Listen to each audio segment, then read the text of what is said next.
Hey everybody, it's Stacie Duffy here, your Denver Metro real estate resource, and here's the things I don't like about living here. I'm a very positive person. I just tend to have a glass half full outlook on things. But there are definitely some things that I miss about where I moved from, or that I don't like about living here, but it's a whole pros versus cons situation, right? As a general rule, to me, the pros greatly outweigh the cons. So I have a bunch of pros videos. I'll link to those down below on different things. And this is all just my opinion, right? Take it for what it's worth. It's about what you paid for it. But the cons that bother me. So, and I have a little list. Y'all know me. Otherwise, I'll just sit here and ramble for 20 minutes because free therapy, right? So, the food. I mean, a little bit of background about me. I came from DFW area. I was born and raised in DFW in Texas. And Texas is known for its food. Just general Southern culture is very warm, very friendly, very food-based. And because I think a lot of that has to do with the weather. So I mentioned the weather in one of my pros videos. And because it's just how it is because it's so hot. You know, when you get together, you go inside and you go eat. It's just what people do. And that is very different here. And food is not a major part, I don't think, of the Colorado culture compared to a lot of Southern, it's like all over the place today, a lot of Southern cultures.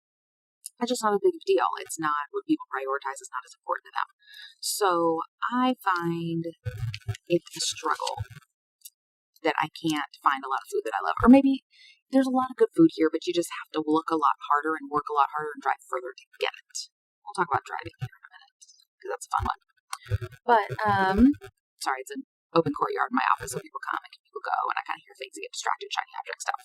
So, but I have a hard time. There's a lot of franchise and a lot of chain restaurants, especially being in South Denver, the burbs and things like that, but I have a hard time finding really good food. Like, to be honest, now, Texas barbecue, right? So probably not the best example, but I never had a need, really. Like, sure, I did some crock pot barbecue and stuff growing up in Texas, but I never had a need to buy a smoker or all that stuff. Because it's like, okay, you go to one of 7 great places that are within a couple minute drive. Here, I tried a few different barbecue places. Yes, there's a couple okay ones that it's like, all right, but maybe I have to drive across town. Or they're really expensive for something else. So I bought a smoker because I'm like, I can't find good barbecue. I guess I'm gonna have to make it. So, and there are many, many places here that are better. Especially now that I've been here almost 8 years, I found some good spots and there's some new places and more people from Texas bringing their barbecue and, all that kind of stuff. But just generally, it's a lot. It's not a food culture. So coming from a food culture, it is that's kind of a bummer for me. I'm like, there's really not that good food around. Depending on what location you're in or what burbs there are, there's just not those little great small hole-in-the-wall places, or they're a little bit harder to find. That and people are like, oh my gosh, this place is really good. And if you're used to good food, you're like, okay. So you kind of take all of the good food reviews or recommendations or referrals with a grain of salt, because good is a relative term and it's relative to people or what they are used to, right? So I miss the food. It's probably one of the biggest ones for me. And just how many chain restaurants and stuff there are in the burbs. At least, coming from the DFW area, you'd have hole-in-the-wall places, strip mall joints, little hole-in-the-wall where you could at least get the local stuff without having, even in the burbs, you had a lot of restaurants and chains and franchises and things, but you still had little local spots that you could go to. Those are just few and far between here, especially post-COVID. And I think that has to do with a lot of it, but so many of them couldn't make it through COVID. And it's like they struggle, or I see the same location that'll have 6, 7, 8 places in it over the course of 5 or 6 years. I don't know why. And I think that not being a food culture is a lot of it. It just doesn't have enough business to support those places. So, the warm, friendly thing. I started to mention that when it comes to food and Southern culture. Coming from Texas, people are not warm, fuzzy, friendly. And that took me a while to get used to. It's not that, and I have a video on kind of just general social norms and things like that I'll link to up above, and it's on the list down below. But at first, I took it as like everyone's standoffish, like everyone's so rude, because I came from a Southern culture. Now, people from the East Coast and clients that I've had from the East Coast, they're like, what are you talking about? Everyone's really nice. I'm like, okay, so it's all what you're coming from, right? It's all frame of reference. So where I kind of describe it to people is everyone's kind of in their own bubble. No, I won't say no one. You have asshole people anywhere you go. right? But as a general rule, most people aren't trying to be rude or standoffish, and they're not trying to be overly warm and fuzzy and welcoming and all in your business. They're just kind of in the middle, like, I'll do my thing, you do your thing. Hi, cool. Like, I will say that it's much less common to make eye contact and have the casual hi, hello as you walk down the street type thing, or, in and out of a building or something like that. And when you do sometimes, or when I do, because that's just me, y'all know me by now. But when I do that, sometimes I'll get the weird look, but I've realized the weird looks are not people offended by it. They're just people caught off guard because they're not expecting it. But I'm also that person that when I moved into my neighborhood, as each of my neighbors were outside, and when I happened to catch them outside, I'd ever try to like run over, introduce myself, or like when they're getting out of their car and going into the house, and before they can do that, I try to wave awkwardly and long enough to where they feel weird if they don't wave back. Because I'll tell you right now, where I live now, we've lived there almost 2 years, and I have in person met one neighbor, like of the 1, 2, 3, 4, let's say 5 houses immediately surrounding mine.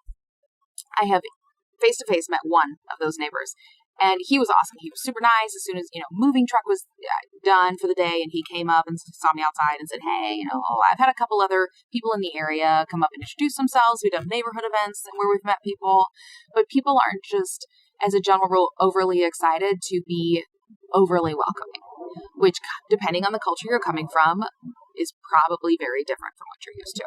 Maybe in a good way, maybe in a bad way. But anyway, so that one's it just depends on your personality type. Some people, I will tell you, my introvert friends, because I have a lot of introvert friends here, they are like, I kind of love that, because then people just leave me the hell alone. Like, awesome.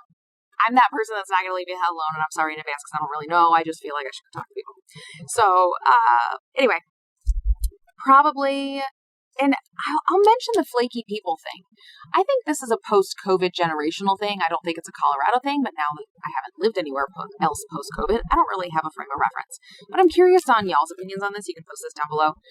On people being unbelievably flaky.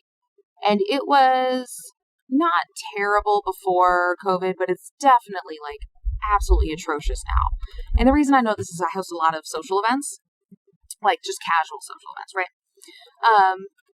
And I have people flake and no-show all the time that I never used to have. Like, it just seems to be more common, especially when people aren't comfortable or something like that. And so, like I said, a lot of that is, I think it's generational and post-COVID, and people aren't comfortable with whole face-to-face because we've done so much not face-to-face for so long. I don't know what it is, but I'm running into a lot of flaky people recently, and it's frustrating, right? And that's not just on a social scale, that's professionally, but the professional piece I mentioned in one of the other videos as far as trying to get things done here is very difficult because the work-life balance piece is very different. And as I talk about in one of my other videos, so like getting contractors or getting landscapers or, painters or any tradesmen, vendors, things like that, just people tend to be, there's less sense of urgency on a professional scale, and usually on a personal scale as well. So people just tend to be more laid back, in all aspects. And so as someone who's a go, like, it kind of drives me nuts. But the flaky people stuff, it's kind of driving me nuts recently. The other one I'm going to talk about is driving. Driving in Denver sucks. It doesn't suck as much as LA. No. Does it suck as much as Houston? No. There's probably a lot of places that suck more. Like I said, all of my frame of reference is based on growing up in DFW. Can DFW have a lot more traffic? As a scale, yes, it's a much larger place with many more people going to and from and rush hour and everything else. But in Texas, we had, it was almost like the daily accidents. And you listen to the radio back when people listened to the radio when they were driving. I guess I'm dating myself. But you listen to the radio because you didn't have Google Maps to tell you where the wreck was or whatever. Or you're just on your daily commute and it's like, okay, there's an accident here, there's an accident here. You kind of had 1 to 3 daily accidents during each rush hour. And that was the norm. Here, we don't necessarily have the daily accidents, I wouldn't say. Like, maybe one. But it's just congestion. It's usually just a lot of freaking people trying to get to the same place and not enough driving infrastructure to get them there. And the best way I can translate this is, I think Houston traffic was always really good. Sorry, I've got helicopters and air conditioners, so hopefully my mic is doing a good job. But the best way to communicate this, for the short time I lived in Houston, the radio, when they did traffic reports, they would explain it by getting from here to here takes this long. So it's usually, depending on if it was morning rush hour heading into town, okay, if you're coming from here, your commute's this long. If you're coming from here, your commute's this long. And I thought that was an amazing way of making traffic relative and relatable to how most people would think about it, right? Dallas didn't do that, or at least, I don't know, when I was commuting daily for 5 years, they didn't do that. It wasn't the norm. But as a general rule, going up in Dallas, it was like, oh, so-and-so lives 15 miles away. Okay, that'll take probably 15 minutes, maybe 20, because there was highways pretty much everywhere. So the longest part of the commute was getting to the highway and getting from the highway to wherever you were trying to get to. And the highways, as a general rule, yes, there were rush hour, there were traffic congestions, there's all that kind of stuff. But as a general rule, they, outside of rush hours, they would flow pretty well. And so that was the, ballpark mile a minute type estimate. And so when I moved to Denver and I was looking at places to live and seeing all these things online about like, oh my gosh, if you have to work here, then living here is so far. Like if you have to work in Parker, then Lakewood is so far. And I'm looking on a map and I'm like, guys, this is like 12, 15 miles. Like, why is that? That's not that far. I mean, that's 20 minutes, 15, 20 minutes. It's like moving here. No, it's not. That's 45 minutes. In rush hour, that's an hour. So, for a mile, depending on which direction you're going, easily 3, maybe 4 minutes.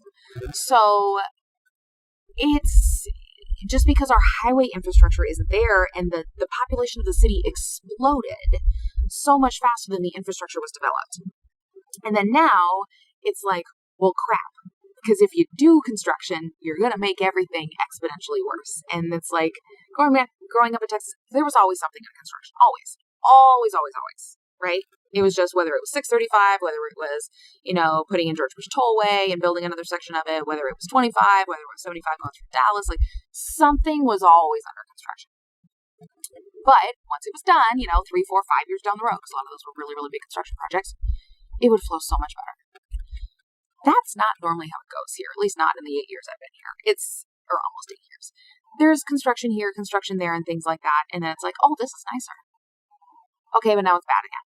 Because it just can't keep up with it. And it's like, I don't know. I don't go stay up with CDOT or anything like that. But that is a big, big, big factor for commute.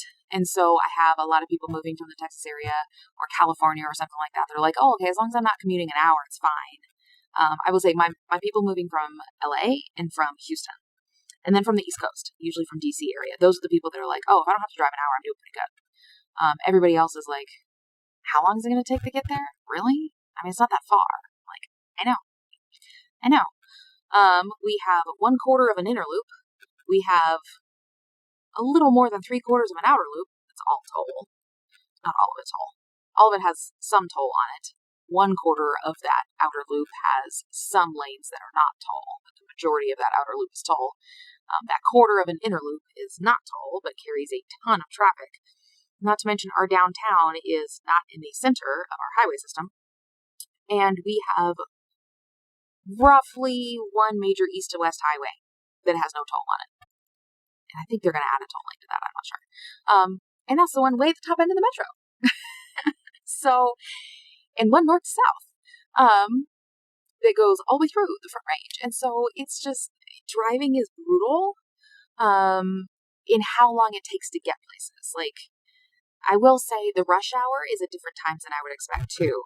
So the rush hour piece, I would normally expect, like coming from Dallas, your rush hour was 7:30 to maybe 9 a.m. Well, here it depends on which highway you're on, because it depends on who lives in the area and when they usually get to work. And rush hour on Fridays is earlier because of the work-life balance situation. So rush hour on Friday usually isn't 5 to 6 o'clock, it's 3 to 5 o'clock. And then if you're in the south end of the metro, then morning rush hour isn't, 6:30 to 8 a.m.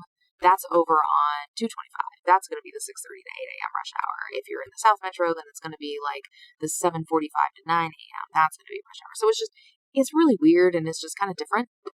And that was a big thing for me moving here as well, and trying to give advice to people on, okay, when you're moving here and here's your office, then what do you want your commute time to be? That's going to be the big question. And don't set a mile distance, set a time distance, and then calculate it from that way. So our MLS portal search actually has the ability to say, hey, if this is where, it has to be, your home has to be within a 20-minute drive of this based on index traffic data.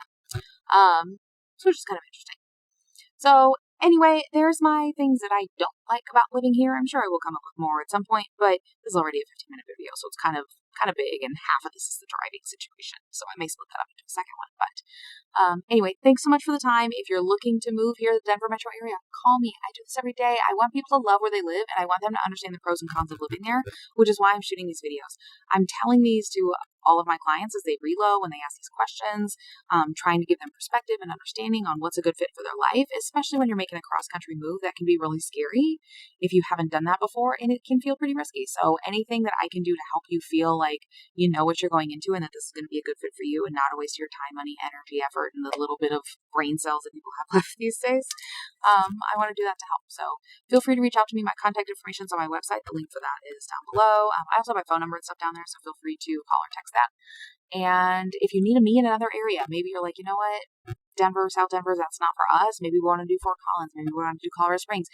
Maybe we don't want to look at Colorado. We want to look at Utah or something like that. I have an amazing network of agents, guys. Let me help you find someone that's a good fit for you. I'd be happy to do that for you. So I have a link to a form down below that you can put some information in so I can make a good match for you. So anyway, thanks so much for the time, and have a great day.